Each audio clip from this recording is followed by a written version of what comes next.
विराटनगरमा खेलप्रतिको प्रेम त सधैँ थियो, तर त्यो प्रेमले एउटा घर पाएको थिएन।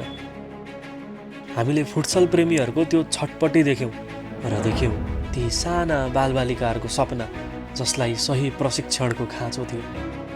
जेएनएल फुटसल मात्र एउटा मैदान होइन, एउटा यस्तो ठाउँ हो जहाँ खेलको जग बसालिन्छ।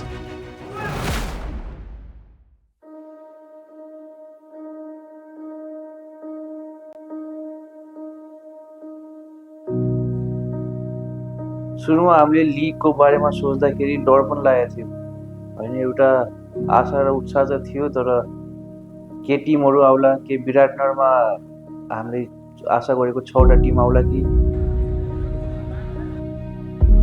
एउटा अलमोस्ट 2 महिनाको कमिटमेन्ट, त्यो एउटा हामीलाई ठुलो च्यालेन्ज थियो।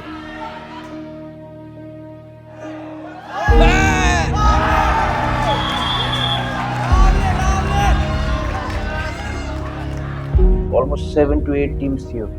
झन् त्योभन्दा पनि ठुलो कुरा त तपाईँको विराटनगरको बाहिरबाट पनि मान्छेहरूले अथवा टिमहरूले त्यो खेल्नको लागि उत्साह थिए।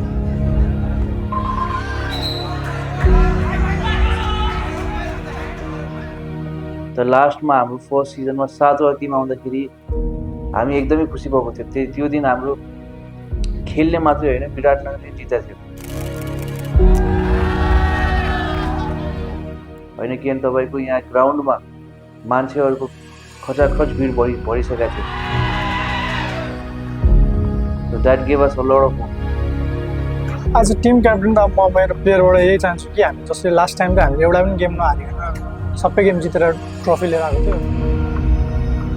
त्यो 2 महिना हामीले एउटा बेन्चमार्कै सेट गरेको थियौँ होइन। त्यहाँ नयाँ नयाँ खेलाडीहरू, यस्ता नयाँ खेलाडीहरू चिनिए जुन प्रोभाब्ली कहीँ न कहीँ लुकेका थिए अथवा स्पटलाइट अथवा प्लेटफर्म पाएको थिएन।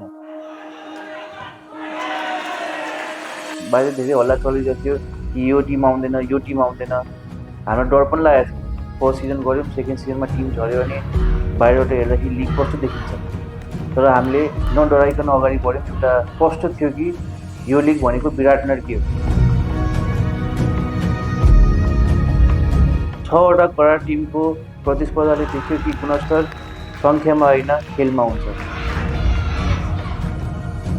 यो 2 महिनाको सिजन सकेपछि, सिजन 2 सकेपछि मान्छेहरू आएर सोध्छन्, जे नै सोधिरहेको हुन्छन्, तपाईँहरूलाई फाइदा के भयो? तर यो हामीलाई फाइदा भन्दा पनि हामीलाई यो खेलाडीहरूको लागि वर्षभरि मान्छेहरू जो खेल्न आउँछन्, समाजबाट हामीलाई साथ सहयोग हुन्छ, त्यसको लागि एउटा सानो फिर्ता हामीले गर्न खोजेको एउटा स्टेप हो जुन हामीले लिन सकेका छौँ।